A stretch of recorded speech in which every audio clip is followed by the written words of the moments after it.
everybody. It's Alex Grichuhin with HRN. In case for the people that don't know, I'm the director for advanced lung and heart disease here at HRN. So we have a couple topics that we want to bring up right now. Is the first topic is how does weather affect a person's breathing and their allergies? The second topic we'll be going over today is how we can prevent allergy attacks and exacerbations, and how does allergy season affect people's breathing.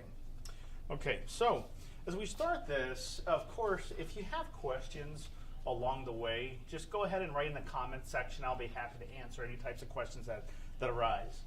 Now, of course, any questions that get popped up, I'm going to try to answer each and every single one of them as long as they're valid and they pertain to pulmonary and cardiac rehabilitation. So like if you have problems with breathing, problem with a heart, have a heart question, have a lung question, something like that, that's fine. But if any other questions will probably be disregarded, all right, just because they have to be valid for what we're doing here. Anyways, so let's talk about how does the weather affect people's breathing. So pressure is everything, first off.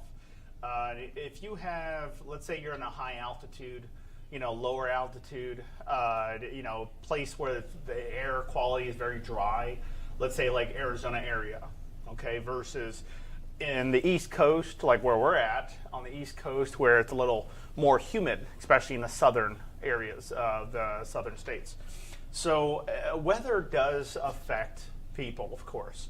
Now, because we know that, it's being strategic about what to do when situations arise. The first thing I would ever do, especially when I want to know about somebody's complications, I would like if the person wrote down exactly, like let's say out of a week period, just one, like 7 days, just writing down in a journal of what happens to you. If somebody comes into, let's say, this facility, and has zero problems when they came in. They have, they say they have all these complications, and I see it written down, but the person's coming in 100%. I'm going to be, as a clinician under the Maryland Board of Physicians, as a pulmonary care practitioner, I'm going to be blindsided a lot. And what I mean by that is I don't know what this person goes through. I understand what the diseases are, but I still don't know what that person goes through, because why? Because there's not enough information for me. So usually in an assessment, I'll ask, like in the morning, what usually happens? Well, the last couple days I've been producing a lot of sputum. I said, okay, all right. How often have you been changing your filters in your home? And, have you done a mold test? Anything like that? Just to kind of dissect the problem and take a look at all the cards on the table, right? So anytime somebody has a complication, I would always like to know like what type of complications they have, not just, hey, I feel a little out of breath. Well, I mean, you're talking about a long list of things that can cause that. Out of breath, first off, is not a disease. Out of breath is not a disease. Everyone thinks, I feel a little winded when I work out. Well, that's going to happen. You were breathing heavy as a kid as well when you were working out, but it's not the age, really. It's being blindsided as a clinician. It's tough to see where everyone's problems are unless I get to know that person a little bit more. I look at journals. I look at journal entries. I take a look at the person as a whole, but I also dissect the information. And okay, this person might have mold exposure. They're returning back and forth to the hospital. Their disease only states that they have, let's say, chronic bronchitis and emphysema. So based off that information, I already know the chances of them being immunocompromised are very, very high, of course, right? Because that goes without that goes without saying. So you have somebody who has all these complications. Just to make a long story short, I prefer to know that person a little bit more thorough. I don't just like, hey, let's do this exercises. Let's do this, let's do that. I would like to know, do you have a bad hip? Do you have a bad leg? Do you have do you have another complication? Do you easily get agitated? What types of foods do you eat? What types of inhalers do you have, if you have any? Things like that. So as far as allergies go, February we start up with a lot of tree pollen, okay? As it gets later into spring, let's say around May, allergy season goes up and heightens up quite a bit. What types of things I could do to lessen the allergy attacks? So first off, being prophylactic, right? It's an allergy season. Let's say it's allergy season. Is it a good idea to bring, let's say I wheeze quite a bit when I go outside. When I'm in the house, I don't wheeze very much, but when I go outside, I'm wheezing a lot. Is it a good idea to bring your rescue inhaler with you? Yeah, of course, nothing wrong with that. Okay, did you take your respiratory medications properly this morning? Things like that. So that helps quite a bit. If I know there's a lot of exposure out there, I would change the filters in my home on a seasonal, maybe on a permanent basis, but I would change my filters that work on the very small little micron types of agitation debris, if you will. So any type of lung irritants, the filters, like for air conditioning heating filter, the ones that you can't really see through, they catch fine particles. Those are the ones that are going to be most favorable, right? They are a little bit more expensive. I think they're like $4 instead of like, couples, maybe like 20 cents, maybe $1 for a regular type of filter. But if you look at these filters, that was going to help you quite a bit, especially if you have to sleep at night. You have a hard time sleeping because your nose is stuffed up. The other thing is, if it's very dry, if the weather is very dry, and let's say inside your home is very dry, a humidifier would help quite a bit, especially if there's particles in the air. And you can easily see particles in the air. The easiest way to see if your home has a lot of particles floating around the air, just take a flashlight. Turn the lights out, pick up a flashlight, and see if there's any particles. Particles, you'll see them right in the flashlight. Really easy. You'll see things just flying by and stuff like that. If there is a lot of particles, humidifier will actually, I don't want to say saturate, but in a way it will saturate those particles and make them heavier. Well, they'll drop down to the ground. Okay, so humidifiers actually help quite a bit, not just for humidity reasons because the air is dry and my nose is stuffed up, but just changing filters and humidifiers will help you quite a bit. Now, food-wise, what types of things that are holistic that I could actually do that would actually help me with my with the allergy seasons? Well, air purifiers work very well. I mean, if you want to go with an air purifier, that will actually work pretty well. But we're also looking at humidity, right? We want to make sure that if the air is too dry, add a humidifier. Now, what type of humidifier are we looking at? A heated humidifier, a pass-over humidifier? Heated humidifier goes without saying. It heats up and it makes fine mist based off of the heat it gives. The higher the heat, the more output of moisture it gives. A pass-over humidifier works like a bubbler. Have you ever seen a bubbler where somebody puts their oxygen cannula into this little reservoir of water, and as water goes through it, it'll bubble, and the air that goes through that makes those bubbles will pick up some of the moisture in the water, and as it travels to you, it'll be a little more humidified. Okay, so for people that don't sleep well during allergies, we also found that people that have to wear oxygen at night, if your nose is stuffed up and you're wearing supplemental oxygen, how can that supplemental oxygen bypass that congestion? Doing something as simple as this, holding down one nostril, breathing in, and see if there's any resistance. If there's a lot of resistance, then you might want to do like a Neomed rinse kit, or talk to your doctor about, hey, is there something you would recommend for me? I'm allergic to a lot of things. Is there something you would recommend for me for my nasal, for my nose, because it's hard to breathe in through my nose? So if you find that being a big problem, because if you are required supplemental oxygen and your body's not getting it, it's going to wake up because it doesn't want to die. Your body does not want to die regardless of what you may think. It does not want to die. So at any time there's CO2 climbing too high, or there's you're apneic, you kind of stop breathing in the middle of the night, your body wakes up.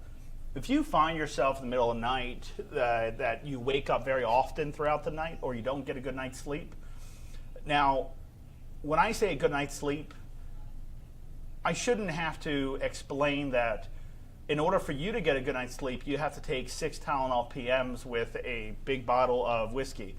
That's not sleeping well. That's very obvious. No, I sleep very well. No, that is not sleeping well. You have to take so many drugs in order for you to go to sleep. That's not healthy, first off, and that doesn't mean you're sleeping well. And especially with alcohol, somebody that drinks a lot of alcohol I'll have a glass of wine once in a while, but you don't ever want to abuse that, right? So if you're consuming alcohol at night or just before you go to bed, depending on how much you're taking, you're not going to get a good night's rest no matter what you do. Okay, your body's not made that way. It's not made to just insert a ton of stuff into it and expect high performance. For people that want to sleep really well, they should be they can draw out a plan. But for somebody to sleep very well, and it's hard to understand if you're snoring or not, and maybe it's because of apneic exposure, but just writing down how you feel in the morning. How was your oxygen if you took a look at your pulse oximetry? How was your oxygen when you woke up? Did you wake up in the middle of the night? How often did you wake up in the middle of the night? Did you have a lot of sputum during the night? Things like that are things that I would love to know. Okay, so reduce histaminal reactions, allergies I'm talking about, histaminal, okay? That's the inflammation process. So to reduce histamine reactions, being preventative, prophylactic, being preventative and taking your medications on time every time is going to help you quite a bit. Second, the foods that you eat.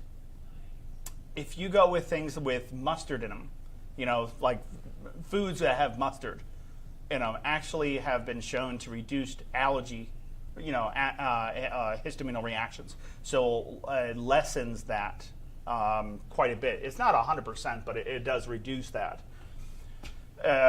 Also, green teas, drinking things like during allergy season, green teas and citrus fruits, oranges of course you have to watch out for the acidity, but oranges, anything citrus. So you can go with oranges, you can go with strawberries, you can go with anything that's citrusy, will actually help reduce histaminal reactions. So chicken soups are also very good. Okay, just doing one of those will actually help you quite a bit. Adding like 2 tablespoons of eucalyptus or spearmint bath salt, and just take 2 tablespoons, put in the shower pan of your floor. So when you go in to take a shower, and the humidity in the shower can be pretty bad maybe, right? If you add 2 tablespoons of either eucalyptus, spearmint, or peppermint, their menthols are dilators. They're natural dilators.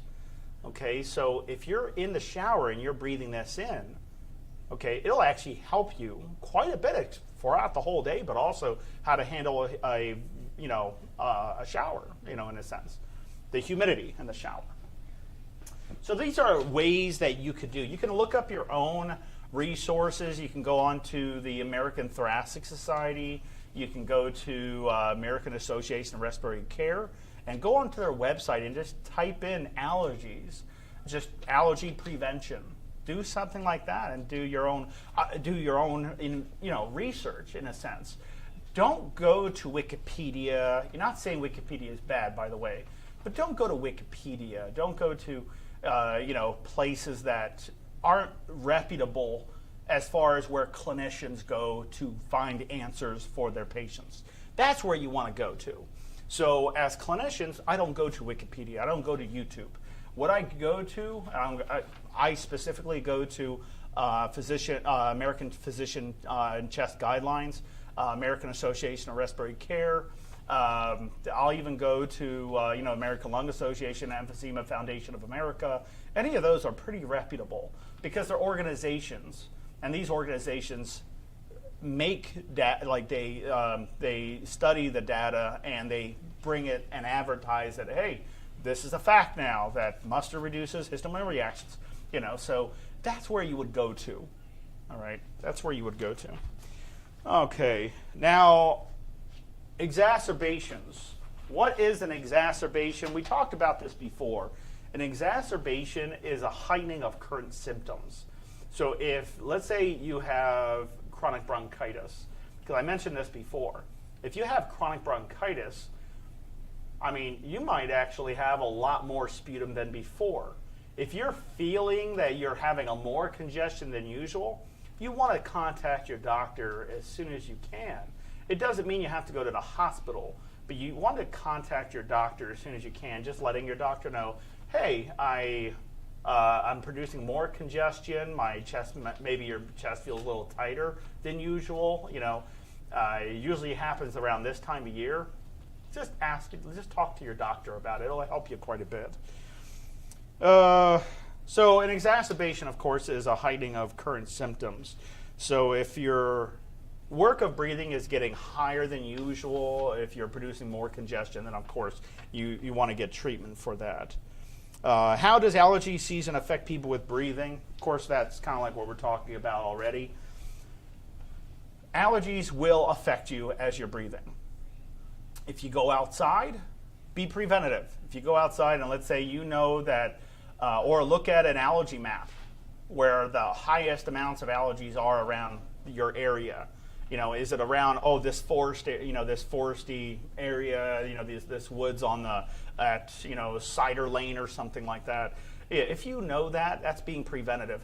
If you're going outside and let's say you had to go outside and it's allergy season, one of the greatest things you could do is in your car, in your vehicle, if you drive, in your vehicle there is the recirculation button. You would shut that, you would turn that on. Okay, you would turn that on to keep the air inside without being refreshed with, I don't want to say pollution, but let's say smoke, let's say pollen. If you want to try to prevent things from coming into the cabin of your car, turn on the recirculation pump inside your vehicle. It's very easy to see.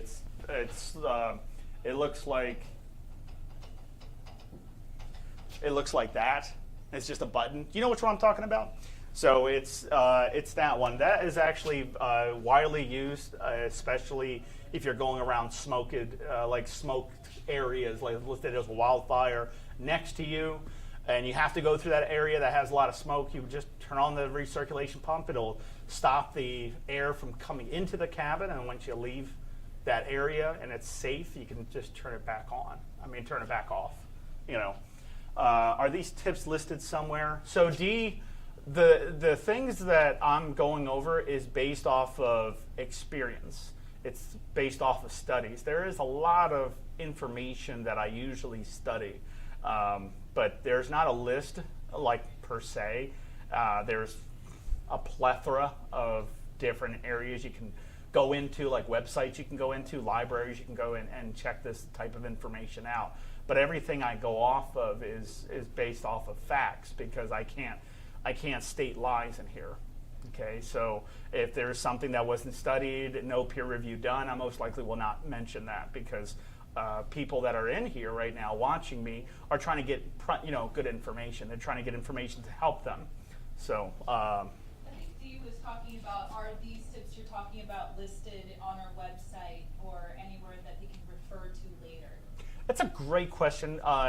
If there is an area maybe on our website, well, let's put it to a vote. There's 23 people here, okay, that I'm looking at that are watching me right now, like 31 to 23. Would you guys like if on our website we put a newsletter of our topics we talked about on our newsletter, on our bulletin in our website? Would you guys like that? So if you wanted to look at where they're at and kind of use them as reference. Yes, I got one yes. Anybody else? Got to have more than one yes. Come on, guys. If you guys want actual help, if you wanted to be helped out like that, that would be great. Good. I got more yes. Sandra, Eleanor, Dee, thank you very much. Very, very good. Yes, okay. So I think if you guys utilize it, we'll do it. So if you actually go into it, yeah, we have no problem with that. We want to make sure that you take your notes while you talk. Very good, Dee. Very good. Okay, so a lot of yeses on that. And if you have questions along the ways, don't hesitate. I can kind of explain things easier sometimes. Okay. Instead of using like medical lingo and jargon and stuff like that, I can help out in that sense. Okay, how can I keep my oxygen levels stable? That's one question here. So let's understand here. Everybody on here, everybody, please listen to me very carefully. Please listen to me very carefully when I talk about this, because this is fact. Whether we like it or not, this is fact. I'm going off the question, and how can I keep my oxygen levels stable?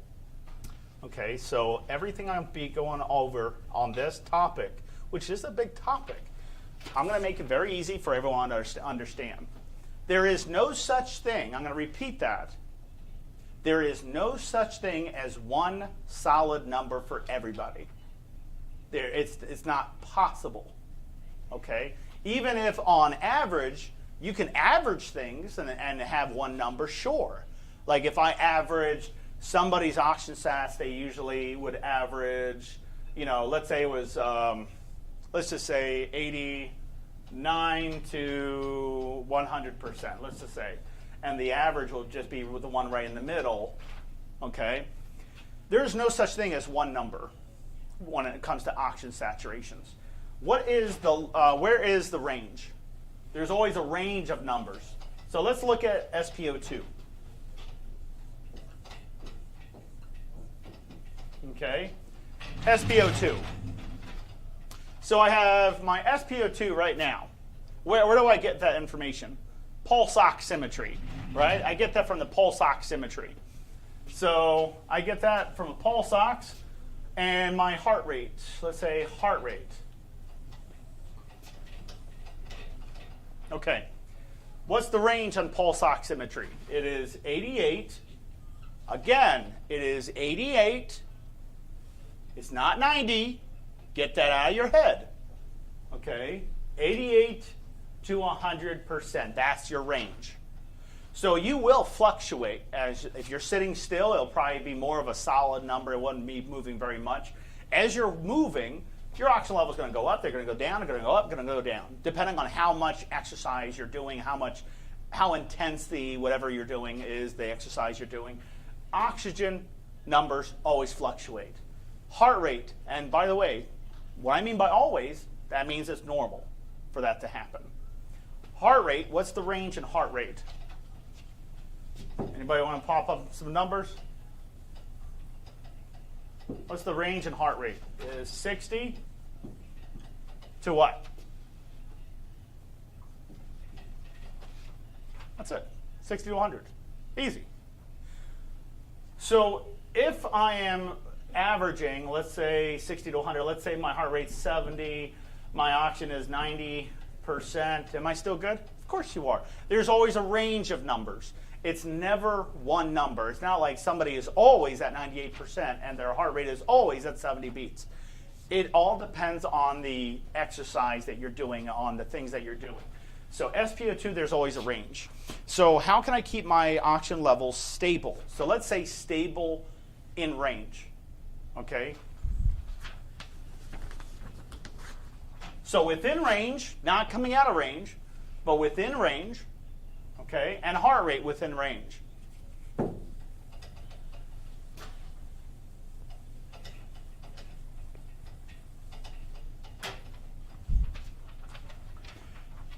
Let's give an average height of 5, let's say 5'5". Okay, 5'5". So you have a person who's 5'5". And let's say the calculation would be 65 milliliters per kilogram of ideal body weight. So based off of that, it's 5, 25, then that's 25 is 30. 3130 divided by 2.2, and that will give me around 63.1 times 65, so we're looking at 38. So we're looking at a volume, maximum lung volume of around 3,800 milliliters. Okay? 3,800 milliliters. What does that mean? That's how many liters, which is 3.8 liters, or 3,800 liters of air entering into your lungs. Okay? Based off of this height. Based off of this height. A person's max lung volume is 3.8 liters of air. The bare minimum the person should be breathing is, so that's close to, let's say it's about 1,900 milliliters average on, just average, okay? So I know this sounds difficult, it's really not. Somebody's walking, somebody's 5'5", somebody's walking, and they're only breathing in 750, okay, milliliters of air. So out of that 750 milliliters or even 1,900 milliliters of air entering the body any given time, remember the max is 3.8 liters based off of this person's height. But on their incentive spirometer, they can only breathe in 750 milliliters. How much air actually, the oxygen in the air, how much of that oxygen in the air actually makes it to the blood every time I breathe? 4 to 6%. Please, everybody, remember that. 4 to 6%. 4 to 6% actually gets brought in. Now, is it 4 to 6% of oxygen from 1,900 milliliters? Or is it 4 to 6% of 750 milliliters? 750, because that's what the person currently can do. They want to be at around 1,900, but they can only do 750 milliliters. That means there's not a lot of oxygen coming into the body. Does that mean when the person exercises, their oxygen levels at rest might be fine, but if they're exercising, it's going to drop quite a bit? Yes. Because why? They're not bringing in enough. They're not bringing in more oxygen into the body. They're only bringing in a little bit. In that case, I might need to give that person what? Supplemental oxygen to increase the fraction of inspired oxygen. So because this is not enough, because this person should be here and not here. This person should be breathing in deeper, but they can't. They can only do 750. So I want to maintain my oxygen. The one thing I need to do is breathe the proper way, but if I can't breathe deep enough than 750 milliliters, then I need to work on respiratory muscle training. Respiratory muscle training is the only thing out there that will actually increase lung volume. Just like if I curl something, I'm exercising my bicep. If I'm pushing out, I'm exercising my triceps. You know, if I'm not pulling in enough, and we call that the VQ quotient or VQ ratio, if somebody at 5'5" requires a gallon of air into their lungs every 6 seconds, but they're only pulling in a teaspoon of air every 6 seconds, it's not rocket science. If they're not pulling in enough oxygen into their body, their oxygen levels are going to be low. Now, why would somebody's oxygen be fine at sitting versus exercise? Because exercise, your body's moving, more muscles being contracted, more muscles being utilized, okay? And of course, it's going to require more oxygen to fuel your body. If you're not giving it enough, your oxygen level is going to be low. So in order to maintain a good oxygen levels, you got to fix the volume problem. Simply take your ideal body weight, and you look at your ideal body weight by just looking at, you can go on Google for Pete's sakes, you can go at anything, just look at an ideal body weight calculator. Simple. It's going to go off of your height, you put in your information there. Once you find out what your ideal body weight but make sure it's in kilograms. If it's in pounds, like let's say you're 180 ideal body weight, like my ideal body weight, it's 180 pounds, but I'm currently at 205 pounds. I don't go off of my current weight, I go off of my ideal body weight, because that's based off of your height. So 180 divided by 2.2 gives me 81.8 kilograms versus pounds. So it's based off of kilograms. So you take the 81.8, you can round up and say 82, since it's closer to 82, and you multiply that by 65.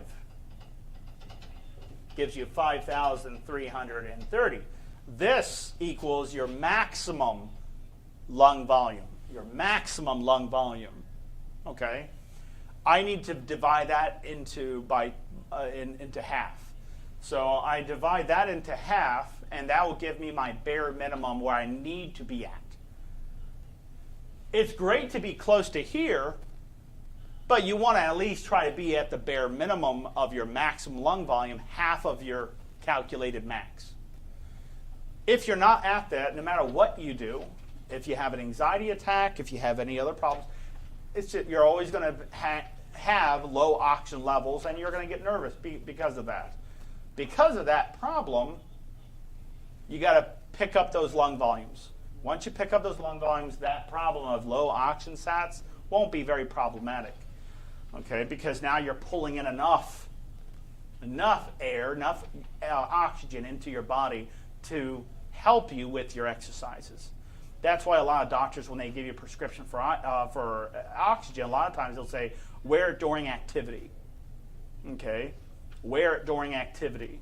You're fine at rest, but activities, you just drop. Your oxygen levels just drop quite considerably. So we want to, you wear oxygen only when you're active. Okay, all right. If you fix the volume problem, you always fix the problem with the oxygen problem. Okay. Now, let's say you had idiopathic pulmonary fibrosis, where the alveolar capillary membranes, and you can look at your DLCO being really low, and that's the gas. When you do a plethysmography examination, not necessarily just sleep studies, but also pulmonary function test, they'll go over your DLCO, your calculated DLCO versus your actual, and what that is how much CO2 really, or how much gases are having it's very technical. It's very, very technical, but I'm trying to make it as easy as possible to understand. If you're, that's a good way of making it very easy to understand is, so your DLCO, this is what it looks like. It's DLCO. So your DLCO it's a calculation to know of how easy does gas get through an alveoli to your blood. That's an easy way for me to explain it. How easy is oxygen getting past those membranes to go into your blood? If the number's high, then that's a good thing. If the number's really low, it's a bad thing. That means not a lot of gases are transporting past there. IPF, people with IPF, even with other forms of fibrosis, have that problem, where out of breath is not a problem, but my oxygen drops. Okay, my oxygen drops. Out of breath, I don't have a problem being out of breath. It's just my oxygen keeps dropping. That's a problem with your what? Your alveoli. It could be a lot of other problems there, but let's say it was your alveoli. If your alveolar walls are thickened up because of the disease, then all you have to do is thin them out to make them easier, for gases to transport past that. In order to do that, you have to do either lung stretches or respiratory muscle training to open up, stretch out the lungs a little bit more so those thick membranes can thin out. So they can thin out those membranes. I hope that answers that question. It's not an easy answer, I know, but I try to make it as easy as possible for everyone to understand, so I apologize if you didn't understand that. Okay, let's see. When I read my pulse oximeter, why does it not always reflect how you feel? Well, pulse oximeters are tinker toys. They're a pulse oximeter is. I brought that. Thank you. So pulse oximeter doesn't tell you how to feel. It shouldn't. I mean, if your heart rate's high, you'll feel that. You know, because if heart rate's high, your CO2 is high. But a pulse oximeter is it doesn't even measure oxygen. Did you guys know that? Your pulse oximeter never has ever, in a day in its life, ever measured oxygen. Pulse oximeters don't do that because this is not a gas analyzer. Like if I turn this on, which is already, well now, if I turn this on and I wave it in the air, try to measure the oxygen in the room I'm in, it won't do that because it doesn't measure oxygen. It assumes oxygen. It assumes oxygen. Let's put it on the board really quick here. Let's put it on the board really quick. Let me show you what I'm talking about. Because pulse oximeters are not gas analyzers. They assume oxygen in your body or on a red blood cell. So let's take a look at this a little more carefully here. Let's say this is a red blood cell. One red blood cell. Okay? The pulse oximeter is measuring a very small area of a lot of red blood cells in them. And then it will point out on a pulse oximeter what's the percentage of oxygen sat. So let's take a look at the red blood cell in depth. So this is a red blood cell. There is no brain on a red blood cell. So let's say these X's represent hemoglobin. And on this hemoglobin, I'm going to put them in green. You have oxygen molecules binding onto the hemoglobin. Okay? That means if all the hemoglobins are filled with oxygen, your SpO2 in percent would be 100% saturated. Let's say we took out half.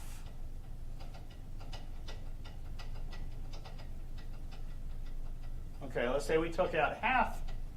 We pulled oxygen off half of those red blood cells, and then your SpO2 is down to 50%, right? I mean, that's just how it works. Okay, but your pulse oximeter is measuring gases on an open red blood cell, the hemoglobin. That's what it's measuring. It doesn't know it's oxygen. Case in point, let's pretend the red marker represents carbon monoxide. And I bind carbon monoxide to each of these hemoglobins. Okay? What is my SpO2?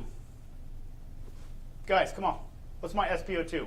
If each and every one of these hemoglobins hold a carbon monoxide, not dioxide, CO, not CO2, but if they held on to carbon monoxide, what would your oxygen levels be on your pulse oximeter? Anybody? No one wants to try that one? Not tough. It's 100% saturated. But these aren't oxygen. Your pulse ox is showing 100%. Your SpO2 is still 100% saturated. Your pulse oximeter doesn't know it's oxygen because it doesn't measure oxygen. It assumes oxygen. What it's measuring is there are gases on a red blood cell, on the hemoglobin, and it's showing you 100% saturated. But you're blue in the face, you're completely, let's say you're cyanotic, meaning cyanosis, cyanotic, means there's not a lot of oxygen in your body, right? There's pretty much depleted. Barely any oxygen in your system. You're feeling lethargic, you're dizzy, your balance is off, all that jazz. But you see your oxygen is 100%, then you go right back to sleep saying, no, I'm fine, it's just a weird headache or something. And then the person dies because they looked at 100% saturated thinking, oh, I must be doing really well. Now think about that for a second. If air, first place it goes to, the oxygen, goes to your heart first. Lungs, when you breathe in air, it goes to your blood. It doesn't go to your finger right after. It goes to your heart first. Just look at a circulatory system. So it goes to the heart. Heart consumes 20%. Then it goes to the brain. Brain consumes 30%. Right then and there, that's 50% right there. Okay? So just think about that. Oxygen is being transported. It's being depleted as it goes to each and every single organ. By the time it reaches an extremity, like a finger, where your pulse ox is located, you are measuring what is left over. And what is left over, let's say, is 100%. How much did your body consume? How much did your body consume? Anybody? Nothing. 100% means everything that came in is still left over in the blood. What people forget to look at is the internal respiration. Some people don't understand that if oxygen gets into your blood, doesn't mean it's coming out of your blood into an organ. That's another disease. That's another problem. Oxygen has to get into your lungs, and at that point, so that's the first action. There's 7 actions altogether. Oxygen has to get into your lungs, and it has to transport past the membrane into the blood. Action 1. Very good, Marianne. Okay, action 1. Second, it has to travel at a certain speed to supply the oxygen to the organs. But it has to get pushed in there by blood pressure. So the oxygen in the blood has to get pulled out of the blood into the organ. For the organ or the tissues or whatever to be supplied its fair share of oxygen. Okay? So at the very end, your oxygen is being pulled out, and you're left with, let's say, 87%. That is a good thing. Why is that a good thing? I thought my oxygen is supposed to stay at 88 to 100. So because you're exercising. Those numbers are based off of you resting, not exercise. You see, your body at rest, if it's not moving around, will only consume a very little bit of oxygen. During exercise, let's say D, their muscles are very weak. Let's just pretend, okay? Let's say their muscles are very weak. Does a weak muscle consume the same amount of oxygen as a strong muscle? No. It actually consumes 3 times more. Did you know that? Because it's a weak muscle. If it's a weak muscle, you're trying to lift something, but it's a very weak muscle. Oh, you're trying to lift it, it's taking all your energy to do that. You're going to consume more oxygen because that muscle's weak. A strong muscle won't consume as much. Why do people get out of breath when they're that weak? And why are they out of breath when they are out of shape? Because they're weak. It's not rocket science, like I said. It's not rocket science. Okay? So at the very end, after oxygen makes its transportation through the blood, okay, it has to go into an organ. If you saw 87%, why would you freak out? Why would you get scared when your body's doing its job? It's pulling out oxygen versus it's not leaving the oxygen in the blood. So oxygen makes it from the blood, travels, then goes into an organ. Once it goes into an organ, lactic acid is usually produced, and that buffers out, turns into CO2 in your bloodstream. And that CO2 has to get transported to your lungs so you can breathe it out. There are 7 internal respiration. Just because you're breathing doesn't mean oxygen's actually coming in. Just because you're breathing does not mean oxygen is coming in. Okay? It depends on how much oxygen is coming in at a very low volume or a higher volume. You are a human being. You should be breathing, on average, way past 1,000 milliliters of air. Okay? Michelle Jones, see, I am 19 cigarettes free after 35 years. Very good, very good. Smoking, and can't tell you how much better I feel with your program. I'm on 3 liters of oxygen, and very rarely do I get short of breath anymore. My coughing has stopped, and I feel amazing.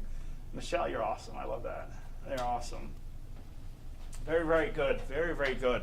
Now, that's the benefit of going into a good pulmonary rehab program. I mean, you're seeing like sometimes somebody like me unless you want me as your clinician. A lot of people want me as their clinician because I don't give a lot of people slack. If you don't do a good job, I'm going to be on you, basically. Not in a bad way.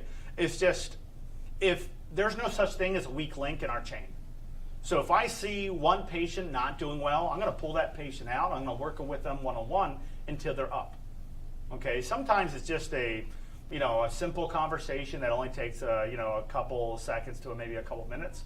But if it's constantly continuing, then I don't kick somebody out of the program. What I do is I work with them and I keep working with them until they're at their goals.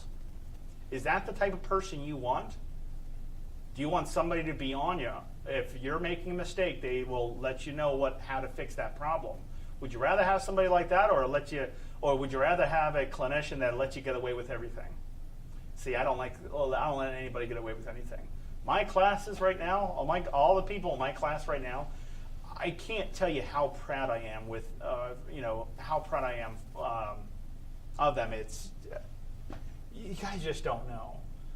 You're taking somebody who thought everything was at the end, and that person is now going to their doctor, doing another pulmonary function test. Like they can walk longer, they can walk further, they can go upstairs now. You're taking somebody who is so depressed and getting their life back, where they can now do things they couldn't do before. They can go shopping for a long period of time. That's the type of person I think that's the type of person I usually see, but I'm saying I'm that type of person. And that's why a lot of people vote me as being one of the top ones out there in the world.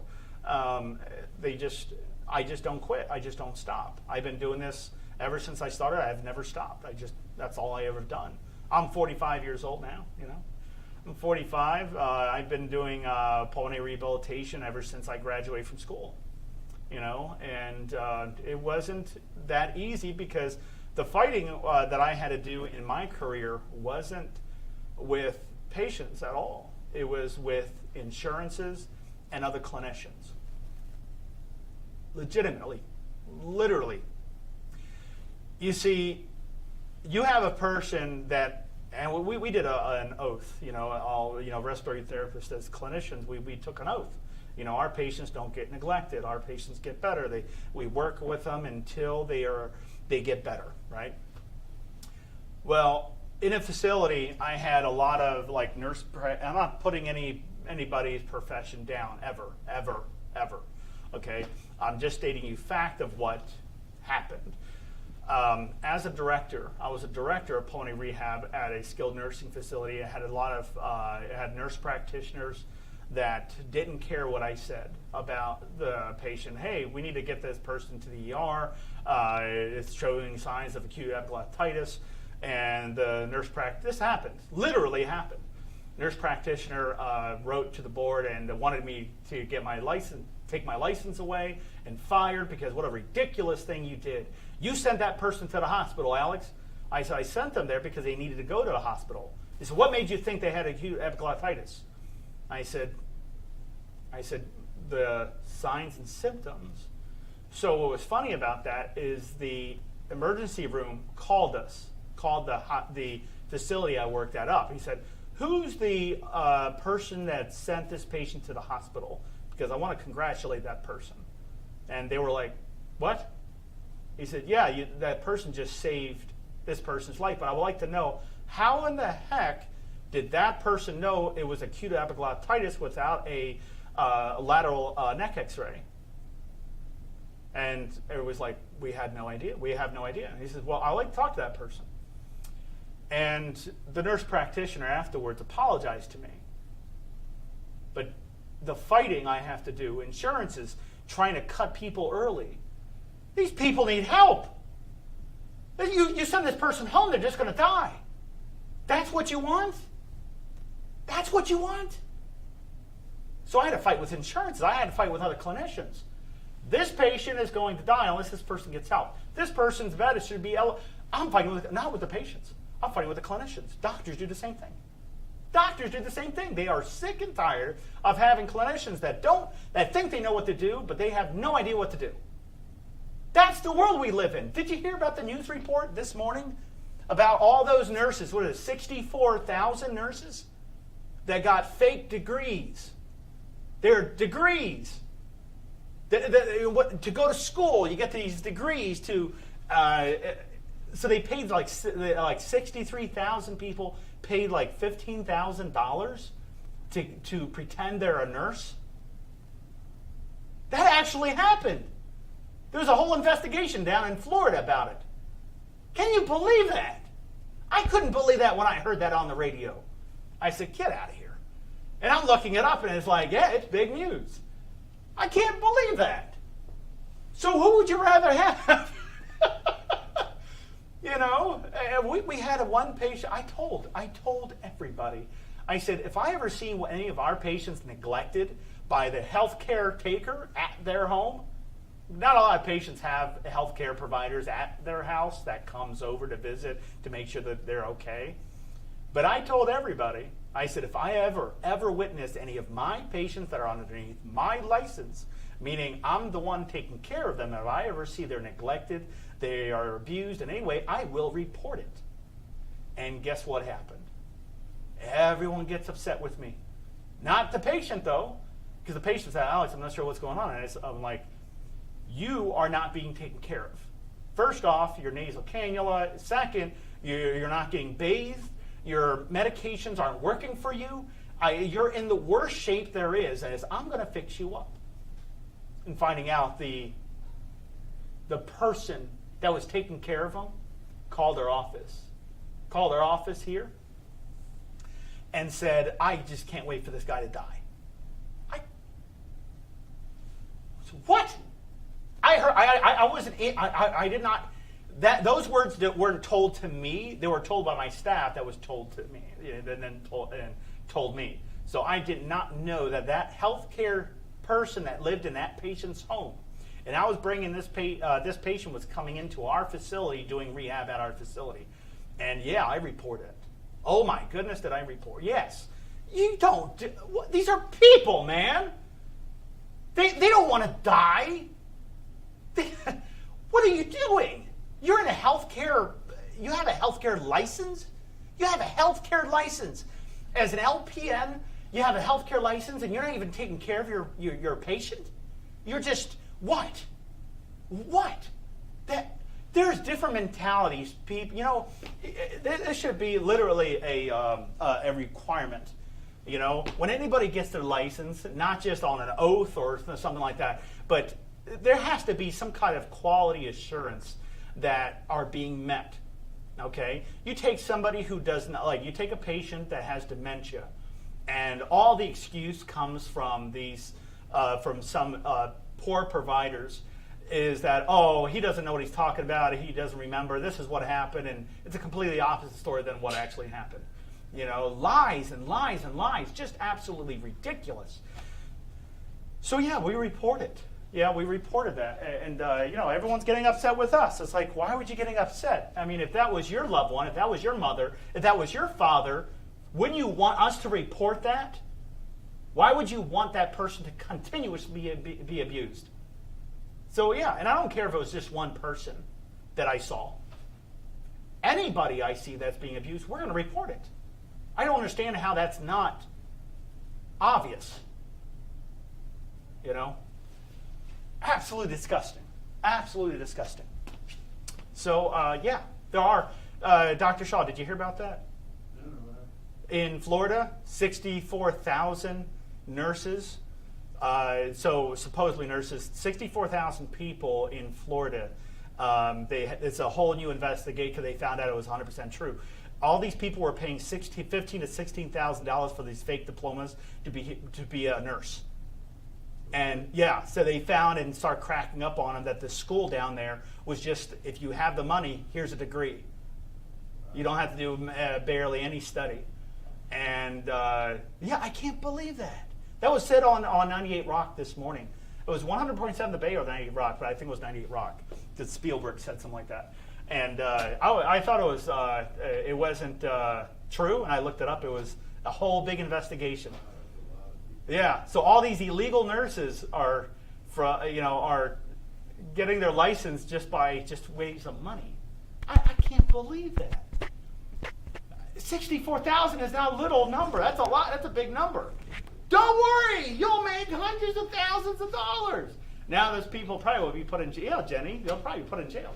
Anyways, guys, I don't need to rack up. You guys understand the hemoglobin. Red blood cells, pulse oximeters don't measure oxygen. It doesn't know if it's carbon monoxide, doesn't know if it's oxygen, has no idea. It is very disgraceful. I can't believe we live in that world, but it's true. That actually happened. I don't know how long that's been happening. 64,000, I'm thinking that's been happening for years. I think. I mean, that's, well, when you guys say the same thing? 64,000 people are fake nurses. I can't believe that. I can't believe that. Is a VibraPep good to use? Yes. VibraPep or any type of PEP device, you can go like Air Physio is pretty popular. What we recommend over here with our patients are VPEPs. We don't mind acapellas, it's just that you can't clean them. I'd rather have a device that can be easily cleaned. You know, I can put it into a dishwasher, I can clean it the proper way also, and stuff like that. But and that's just one state. I know, isn't that? God, that's really scary, actually. You're right, that is just one state. I wonder how much that's going around. Jenny, you bring up a really good. That's good. Because you're right. That is just one state. Could you imagine that's in other states? What are the chances? I would say very high. Does COVID permanently damage the lungs? That's a great question. I'm going to leave that for Dr. Shaw coming in. So if you guys stay tuned, Dr. Shaw's coming in. If you need to bounce out, you can bounce out. But I think that's a great question for Dr. Shaw. Usually, even if you have a lot of the scarring, you can still stretch the scarring out, where you'll still have that scarring showing up on your chest X-ray, but your lungs are still very compliant because we stretched them out. It's like taking like you take a balloon or something and look at your lungs like a balloon. You stretch them out, stretch them out, stretch them out, stretch them out, and it makes the wall thinner on the lungs, making it easier to breathe.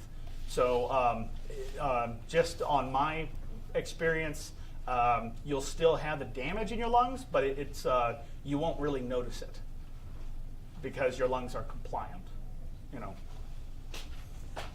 But guys, that's all I have time for today. Thank you for joining. Dr. Shaw is coming in right after me. So please stay tuned for him and ask him all these questions. I love that. See you guys.